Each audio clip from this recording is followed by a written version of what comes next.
are so pretty, pretty, pretty, pretty. Baby girl, you are so pretty, pretty, pretty, pretty. Females made you just to trick me, trick me, trick me, trick me.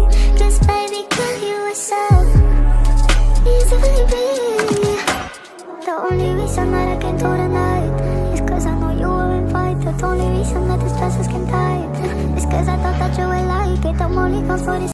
Welcome to this episode of Jessica Javens Talk. Our guest today is a previous athlete who came from a very, very difficult childhood, who turned things around, and then he did it again. It's an incredible story of resilience, power, and rediscovery of deserving. And I cannot wait for you to listen to this. So make sure that you are listening to the end, you're sharing this episode, clicking the like button, and subscribing. Welcome, Darren Burns. How are you doing today? I'm doing great. Thanks for having me on the show. Thank you. Thank you so much. You're all the way in Canada, right? Yeah, I'm up in Moncton, New Brunswick, the East Coast. That's awesome. That's awesome. Yeah. So we're tuning in from Indianapolis. I live in Florida. However, I just flew in here 2 days ago, and I'm thrilled to be here and get to meet people like you. So thank you so, so much for coming in. I would love for you to share a little bit about your background and how that came about and what happened. So tell our listeners a little bit, who doesn't know you yet, who are you? And how was your life in your childhood? Let's start with that. Okay. Well, who am I? I'm still trying to figure that out today. Yeah, I'm a football player that played in 6 consecutive decades, 47 years of playing football. I played pro in the 80s and then semi-pro right up until this year at 61, where I finished my career and retired from it. I've been a business person building homes, in the gym industry. I guess go to the very beginning of my life. I was born in 1964 by a 17-year-old mother and a 24-year-old father. So I was doomed to fail at the very beginning. I was badly abused as a child. I've had social services come in. My father used to beat me at 1.5 years of age, locked in rooms. I went through, my mother ended up leaving when I was 5 and never returned. My brother and I were left alone in the apartment for 9 days, and social services came and found me in the kitchen baking, and shitty diapers everywhere. My brother was, a year and a half, 2 years old at the time, and the police were called in, and I was taken out. And then later on, I was given back to my grandmother, who then gave me back to my father, and then he decided to hire male babysitters. That ended up being pedophile. So from about 4.5 until I was 6, I was constantly raped by male babysitters. Oh my goodness. So that went on, and then we got out of that, and then I was in an apartment living with my father in another area, and then we would bounce around. My father would live in a place, wouldn't pay rent, get evicted a month later, and we had mattresses. We slept on the floors, and it was not a normal childhood for a child to go through. I was stealing food from grocery stores to eat when I was 7 years of age. And then I stayed with my grandmother for a while, and my grandfather took ill, and my grandmother decided, because they were involved in the Salvation Army, they decided to place me in the care of the Salvation Army Children's Village in London, Ontario, which was going to be great. I'd be around kids, and I went to 27 different schools by the time I hit grade 9. 27? So, because moving around a lot. But for me, 27, yeah. In grade 2, I went to 4 schools. So your development as a child, meeting friends and doing this and that becomes very difficult, right? Because you're in and gone, you meet some friends and then they're gone, right? So Yeah. I never allowed myself to connect and be close with people. I always put up guards and stuff. But while I was at the care at the Salvation Army Children's Village, there was a worker in cottage 4. I was in cottage 2. In each cottage, there's 5 cottages. Each cottage had 10 kids living in it. And he was a pedophile. And he took me to have some cigarettes. So he introduced me to smoking, and then told me that it was evil that I was doing that, and that he would tell unless I blew him, which later then I didn't know needed to use that term, but I had to get down on my knees and perform sexual acts. Then later he started penetrating, and that lasted until I left. And I'm dealing with that now in the legal department with my lawyers and stuff. And it's kind of funny. The Salvation Army tried to deny that we were there, so they didn't have records, so they're trying to deny it. And good thing the school next door had my records with my address, and the hospital, because I broke my thumb when I was playing rugby at school. So they had my address at the Salvation Army Children's Village. And my uncle, who was a deputy mayor and very well, it's got huge credibility, wrote a letter and stuff like that. So now we've handed that back. So I'm still dealing with that aspect and hopefully find some closure with it. So I went through the Salvation Army, got out of there, lived with my dad and his fourth wife. And I was constantly beaten up. My dad broke my nose, he broke my jaw. Um, and then I was taken away and put into the care of Children's Aid Society. So I left and I was in that care. And while I was in there, it was probably the best thing that ever happened to me in my life. Um, I never played football, but I had a lot of anger issues. And so I tried it and I did really well with it. So I was hitchhiking to go back to my group home. And this black gentleman who ended up being the captain of the Toronto Argos. So it's kind of like the story of The Blind Side, except it's the reverse. Oh, And this black Mercedes pulls up beside me and it's like, "Hey, boy, what are you doing hitchhiking?" He was giving me crap. And I told him I had to get back to my group home. And he said, "Where do you live?" Mississauga. He was in downtown Toronto, total opposite ways. It was another 40 minutes out of his way to do that. Anyhow, he was 29 years old. And I got in his car and he drove me to my group home and dropped me off. We talked on the way there. The next day, there's a knock at my door. In the driveway was this black Mercedes. And there was Bruce Smith at my door. He was like, "You want to play football? We're going to have to start lifting weights. Let's go." wow. So he introduced, I didn't have clothes to work out with. So he took me to buy some. And from that day on, he, I guess you could say, he became my father. And how So old were you at this point? he, I was 14, Wow. 14.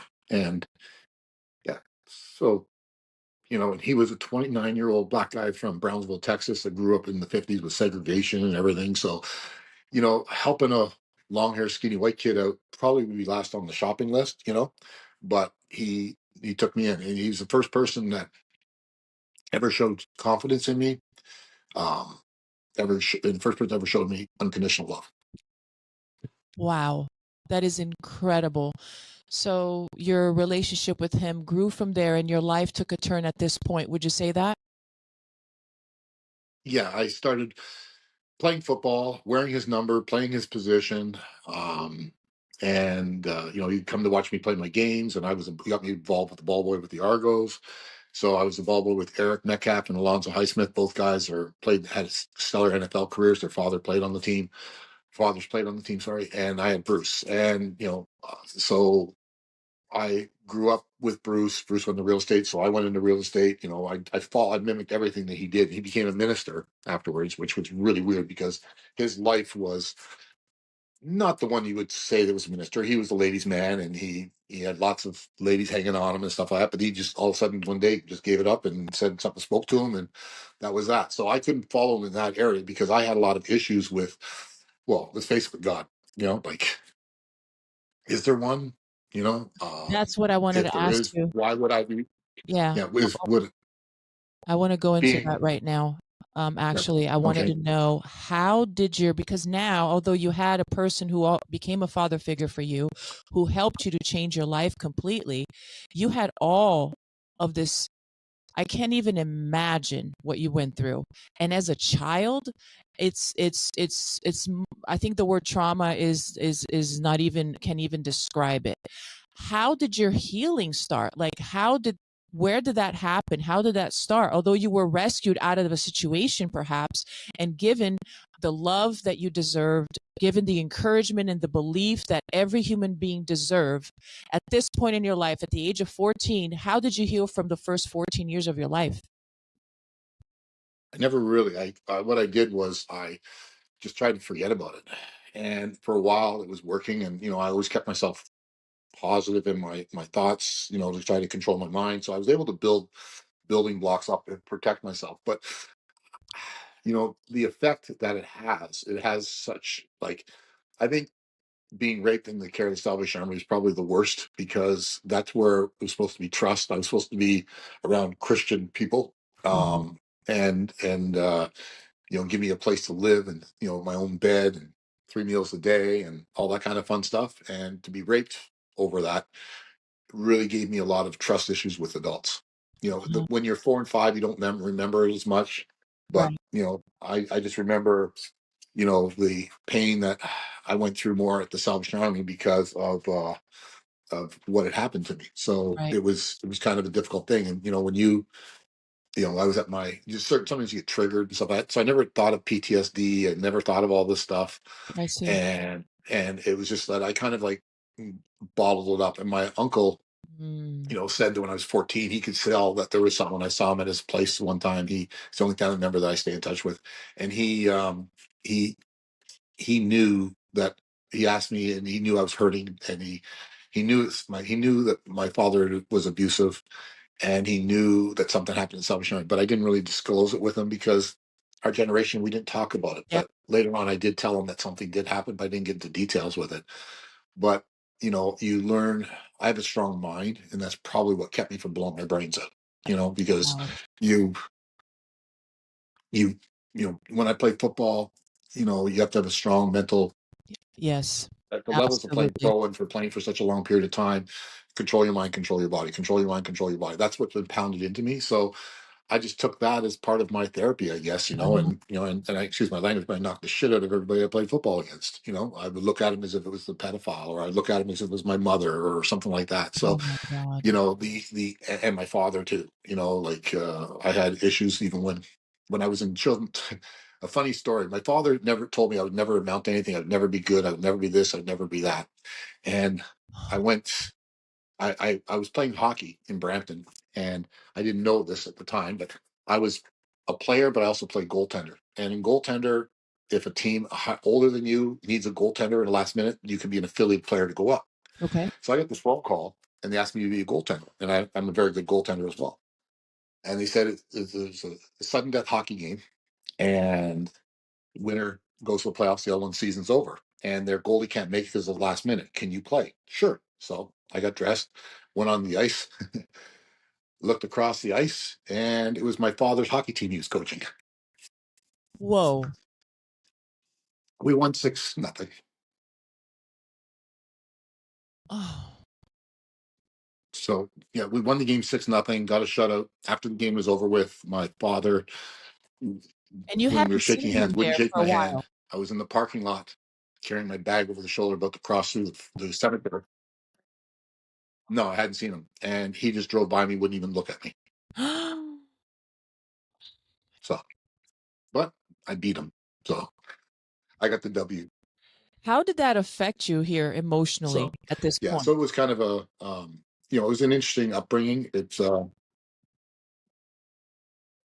well, it, it validated me, because my father always told me I would never be anything. So my dad used to say, "Oh, you're never going to be 6 foot like me. You're never going to be 200 pounds." And he's right. I'll never be 6 foot, and I'll never be 200 pounds. I'm 6'5", 300 pounds. So I guess he was right on that point. But to beat somebody that used to beat you, but not physically, but do it in an arena filled up with people and get a shutout, 6-0 as the Right. goalie, That's unbelievable. Wow. that gave me validation. Would you say Yeah. this was part of your So healing as well?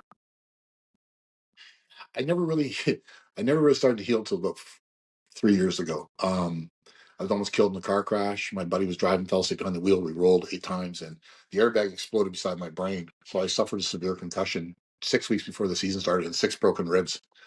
Oh, And I, okay. So let's talk about that just all for a the second. Lego blocks, I guess you could call them, in There. my brain that kind of protected me from everyone, they shattered. Yeah, what I would like to know is, because now you're fast forwarding to a couple of years ago, and I You know there? that you had Yeah, an sorry, I lost you extraordinary there. career. Okay, can you hear me? I know you had an absolutely astonishing career in sports, Hmm. and you Yes, I can started hear at you a fine. young Yep. age, yeah, and then a few decades passed. So what happened before we go to 3 years ago, which is during what, the pandemic, right after the pandemic or something like that? Yep. Tell us what happened with your career Right after the pandemic. Yeah. before the pandemic, and then what changed during the pandemic? Because I know there was another phase of your life now, older, post career, that you had to kind of, in a way, go through another phase of healing and seeing life in a different way. So go in a little more into detail about that change later on after your successful Well, career.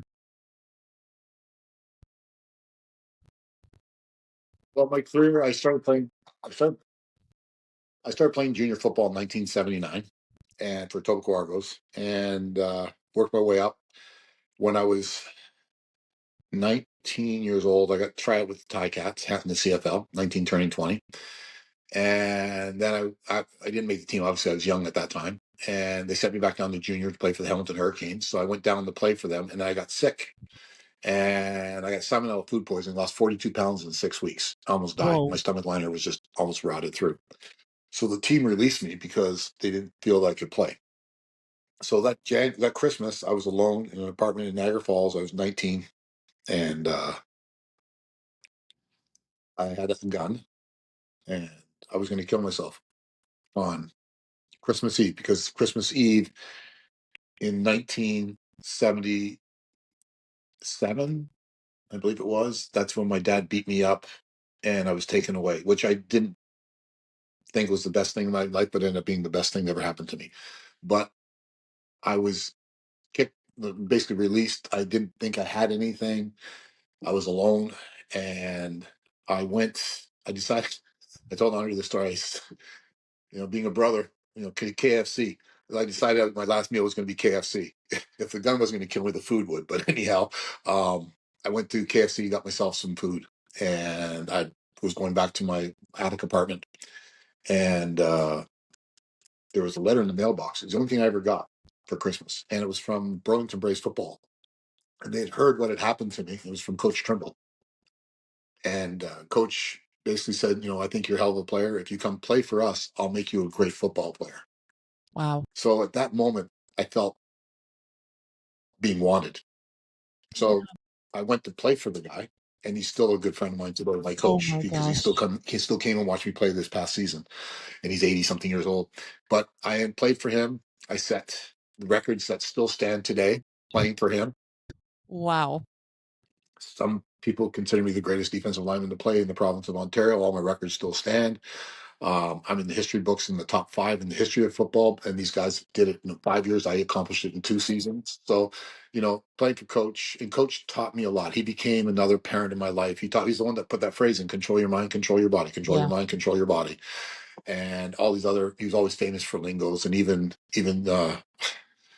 was it 2 years ago we were having breakfast and in Hamilton before a game, and I was sitting there, my body was sore, and I said, "Yeah, I could have had a hell of a pro. I still say today I could have been a Hall of Fame pro football player, but I had 5 knee operations, and my body let me down because I pushed myself too hard at such a young age. By the time I was 22, I've been to 3 professional training camps. Usually, kids are just starting to go to pro, So I had 5 knee Wow. operations. I had some concussions and stuff. So it kind of pushed. I made practice rosters and I did this, but I continued to keep on playing football. But coach always has a humbling way of putting perspective on things, and I said to him, I said, my body let me down to be a pro football player. And he stopped me and he said, looked at me, he says, no. He said, you were meant to play today. Wow. So looking at that was that kind of put some perspective in me, is that I have a story to tell. I can save some lives. I can help improve some Absolutely. lives by talking about my life and what had happened, and to be an open book and fight back. So that's why I'm taking on the Salvation Army. I offered the Salvation Army to work with me, and then they like to try to come up with something that we could mutually agree upon, that we could go out and save lives together. And they listened to my story, and then they got a lawyer. So okay, they went down the legal route versus trying to, let's put up a bit of money, let's set up a foundation, let's try to improve and help some kids, and I'll be a spokesperson for it. That's kind of the route that I wanted to go, and they kind of shut it down. So now they're going to be paying. I mean, my lawyer's got $11.5 million lawsuit against them. So hopefully I can get that and do some good with the foundation, because I don't want the money, Absolutely. because to me it's blood money, but I want to do something good with it. And that's Wow. what I'm trying to, do with it. So yeah, so my career went on, and then I was playing, and then in 2012, I get a phone call from Bruce. Bruce usually calls me all the time. Right?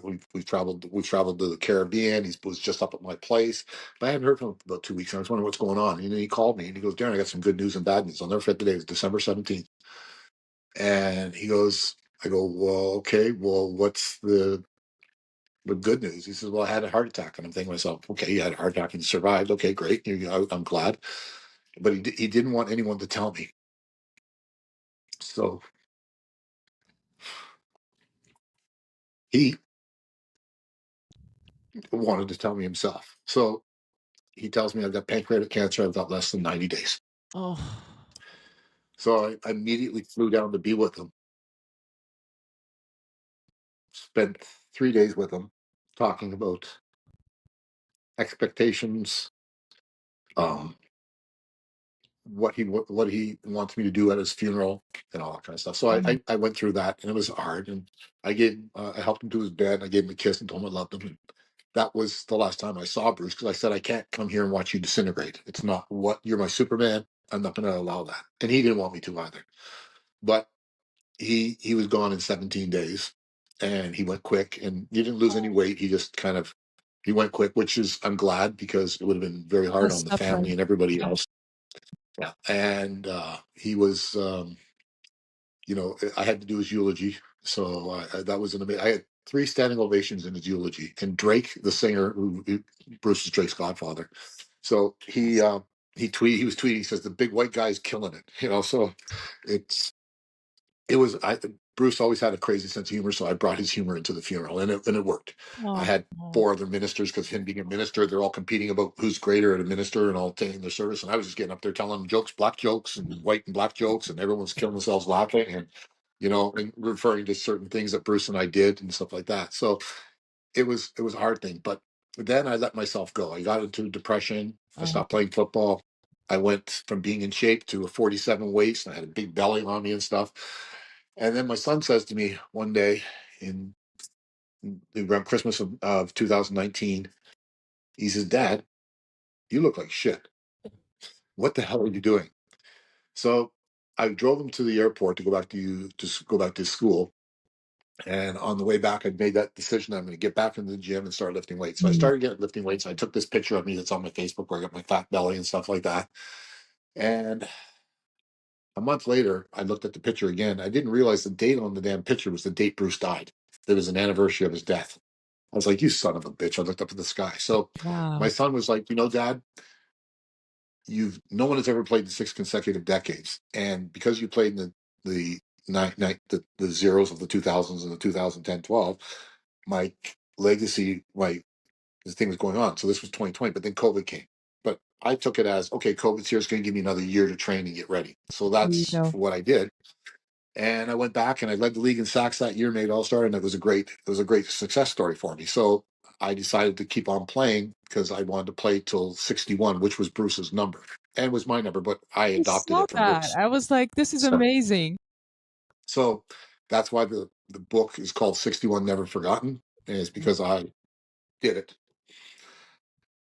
That is absolutely extraordinary. Oh my God. And now, So other than, of so course, nobody said I could do it. Nobody said I could no. do it, which is probably the worst thing you could ever say to me, because when somebody tells me that, that's when I buckle down and I do it. Yep. So I was able to push my body through, play at 61. And then I blew up on social media. I had like 11 million views between Facebook and Yep. Instagram. Yep. And it was truly an honor. But for me, what I was doing is I rented bowling alleys, and I took the Boys and Girls Club. I rented buses and took them bowling and bought pizza and stuff like that. I rented a movie theater and brought the kids to see the movies. I had the kids run onto the football field with me.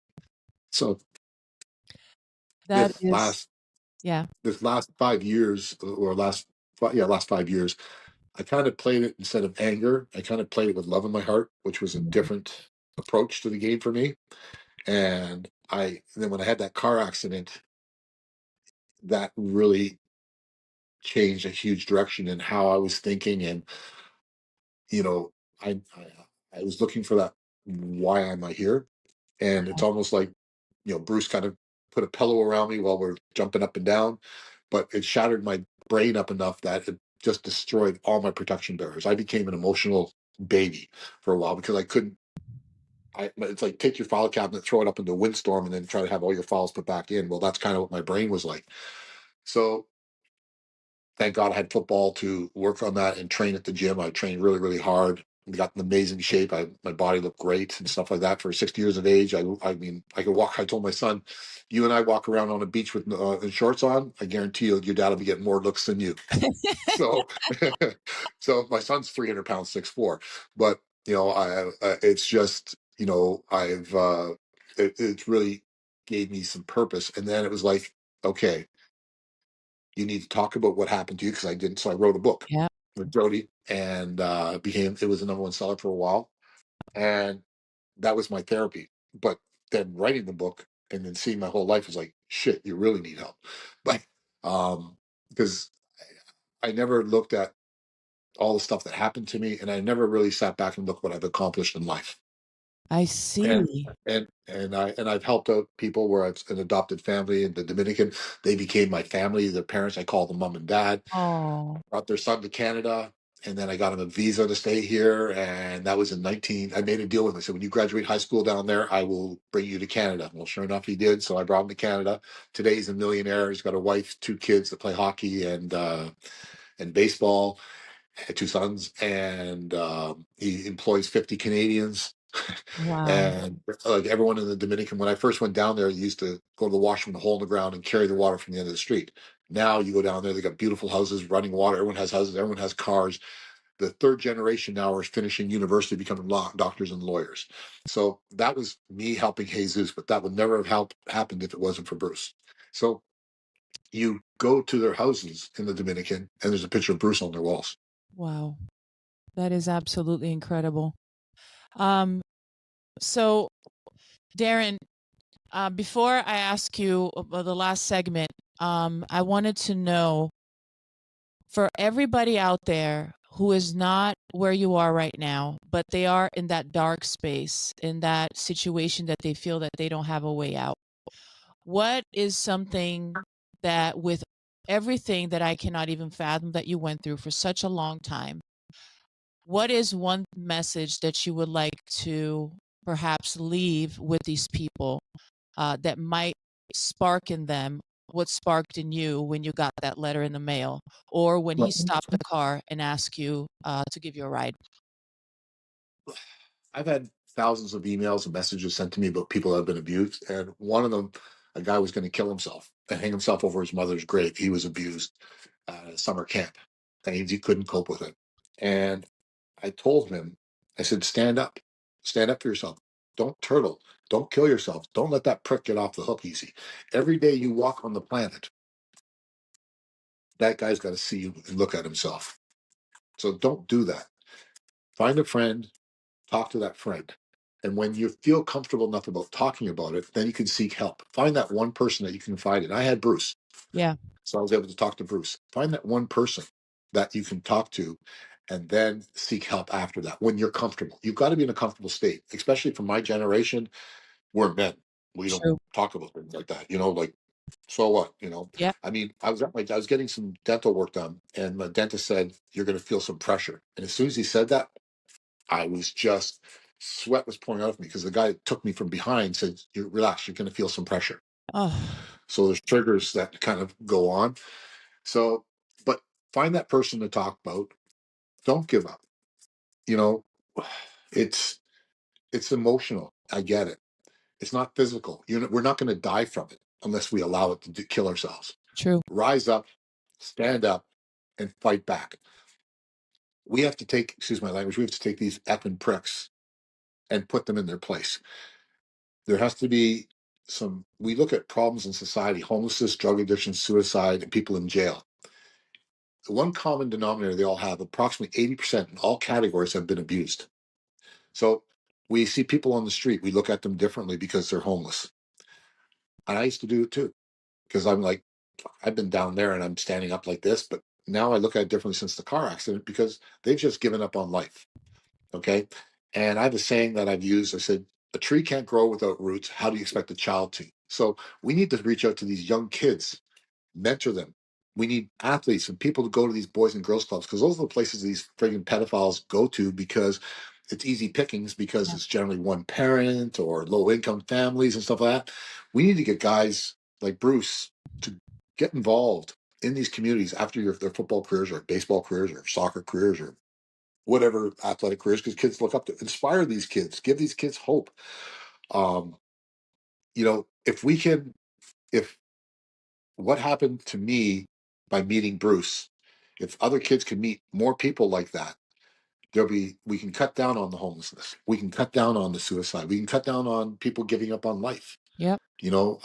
Make people feel wanted, make people feel having love and stuff like that. You don't have to be a parent, a blood person to love someone. So The true. first person, like I said, showed me love was a black guy from Texas that went through racism. Any of So, us can do it. that proves Yeah. to me that love knows no color. So, Yeah. Of yeah. course. Thank you for So sharing that. don't It's let these incredible. pricks get up, and we stand up. That's right. Well, if we want to fix society, we need people like myself and other athletes that have gone through traumatic things to stand up and say, look, I use it as fuel to get through everything. Did it work? I went through marriages like toilet paper. I did this and that. I wasn't a great father in a sense because I couldn't connect. Like when a child grows up and doesn't have a father, doesn't have a mother, how do you learn how to deal with a Right. woman? Which, Right. if I could figure that out, I'd be a billionaire. But, but it's like, how do you deal being a man? How do you deal with women? How do you deal in relationships? I can't connect with my daughters, but I can connect with my son. Why is that? So that's where the damages happen, and going forward. I've never laid a hand on my kids. I've never done this. I've never done any of that stuff. I broke that chain. I don't want that to happen. So from my standpoint, I've done my best. I made sure my kids had a home. I made sure my kids have had this. I've done this. I've done that. I've always tried to do what I thought was the best thing. And someone showing love by money, well, I didn't Right. have it when I was growing up, so you try to do it. But I always looked at being like, my son's football. I was talking about my son, because I'll compare that. My dad never saw me play football, but I've seen every game my son has played. That's amazing. Bruce has been my games, my uncle. So it's about what affected me growing up. And I said, geez, like I never had a graduation where my parents were there. I never had, when I won awards, I never had anybody there. I was always by myself. And it really bothered me. So I made sure that with my kids, that I was there at their things that they need, And because Darren, that's I have important, to I because have I to know say that as a this. child. So I Yes. learned how to parent by my hurt. I have to say this. You transformed something horrific into something beautiful. And now you are on the move with that. Like you're constantly working on that and using your life now to do amazing, extraordinary things, such as this foundation that is forming. But also you want to be out there to reach as many people as possible so you can help. And I know that you're starting your own podcast. Yeah, Is that right? that's correct. We're starting in about 3 weeks from now. Um, it's going to be an interesting one. The first two episodes with Andre. Direction will probably I'm looking to get it sponsored by Kleenex. Wow. The first two episodes will be, well, Andre wants to go to what he calls the Genesis side of things. So I'm flying down to Toronto and having my unrehearsed. He knows I'm coming. He knows I'm doing it. Knocking on my brother's door and sitting down and talking to him about it. I never saw my brother for about 30 years, Wow. because it reminded us of our hurt of growing up. Yeah. Yeah, of course. Of So course. we've connected and done that. So we're going to talk for the first time, unrehearsed, nothing, about our childhood and how it affected us. So That is incredible. Oh my it's gosh. probably Everybody going to needs take. to. It's, yeah. So if if you want to see a 6'5", 300-pound guy cry, well, there you go. It'll be like I said, it should be sponsored by Kleenex. My brother, he's he's a big man. He's 6'3", 210 pounds, um, and we'll both be having an emotional conversation about the abuses that we went through. How he didn't go through the sexual rape and all that stuff, but he was beaten and abused, and Yeah, and he was on the sidelines watching his brother go through all that. So right. that had a huge toll on him, and he suffered. Absolutely. He lived in a car for a while. He slept. He's had a really hard life to bounce out of it. Darren, I He want didn't to, have Bruce. yeah, let me pause here for a second. I want to say that is absolutely incredibly courageous and bold of you to open this up and to tell the world. And I know you're right talking about it, especially you started to do that with Bruce. Is important to get that out of your system so you can start mourning, you can start healing, you can start the journey um, that is ahead of you. But I want to say thank you. I know that this is going to be huge impact, and it's going to help so many people. And many who don't, like you, don't even talk about it, but they're carrying that pain inside of them. So I want to first of And all that thank you. destroys. They don't know. They don't know how much. Like people think, if you can pop that zit, you will enjoy the relief, and that's what Yes, you've got to get mentally prepared for. And mine was a big boil, yes, but yes, it's starting. I'm starting to see some light at the tunnel, and with having people like Andre and that in my life, which is now helping me in other ways, and also it's therapeutic to talk to you and to talk about things. Every time absolutely. I talk about Bruce, every time you talk about it, is less emotion and more thought put into it because you're working Thank you. through the Thank process. you. Um, but What are your last words today, Darren, as we close the show today? What are the last words that you would like to leave us with? It's hard for me to ask a specific question because you have so much, so much. So I'll let you pick. well, I don't want people to feel sorry for me because it's not what I'm looking for. I want to, like, Bruce was a man of faith. So I'll quote something in the Bible, which I hope the place doesn't burn down because I'm doing that. But faith without works is dead. So Yeah. I hate when Christians say, "I'm going to pray for you. I'm going to do this." Go out and do the damn work. Go help people. Mm-hmm. Go give some of your time. Go show kids unconditional love. I love. Go be a big sister, big parent, whatever. You're a grandparent. The kids have left the nest. You got some time on your hands. You've done a great job, obviously, if your kids have gone off and they're on their own success. There are kids out there that need love. Yep. You don't have, I don't, it doesn't have to be the same sperm cell or same egg. It can be whatever. Just go out and give. And if we want to make changes in this world, it starts with us. Forget the politicians. Let's just start doing the work that needs to be done. It starts with the kids. I won't see the changes in homelessness or jails because I'll be dead in 10, 15 years. But if I could come back in 50 years from now and look at the work that's being done, I'll guarantee you those numbers will be lower. Mm-hmm. But Yeah. we need to do it as a society because it affects all of us. It affects us if taxpayers are paying for all these programs. If you and I were married and you've never gone through abuse, I've been an abused person. Well, it does affect you because you have to deal with this nut, on a regular basis and try to understand. It affects kids that haven't been born yet. So, Right. we need to fix and support and give back to these kids. I tell you something. People look for tax write-offs and stuff like that. If you're looking for a write-off, don't do what I'm saying. But if you're looking to see a kid smile and see life come in their eyes because you're around, that is way more rewarding Yes, you are than a absolutely tax right. receipt. Just Darren, don't give money. Give some yes, love. Give some time. yes, that is And priceless. yep, Money can't buy that. You're totally, I just totally think right. that's what we have to do as a community. That's no. Yeah. I had this kid. He was a black kid from Bruce's charity, Kings Bay Kids. And after Bruce died, I took them out bowling. I flew down, got a bus, and we went bowling. And both his parents were murdered. Oh, and he was 10, 11 years old, and he bowled a strike. And I caught a picture of him. He jumped up in the air, and his legs were kicked back, and he had this, all you can see is these white teeth on him. And that picture paid me back 1 million times to see a kid having a chance to be a kid absolutely. Darren, and not looking over his shoulder whether he's going to be raped or beaten or whatever. Yep. thank you. Thank you. And thank you for coming to the show today.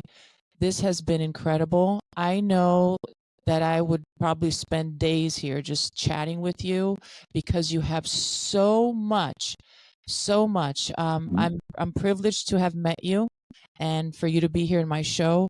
This is absolutely incredible, and I want to make sure, of course, everybody out there can be inspired to this movement of making a difference in other people's life, especially children.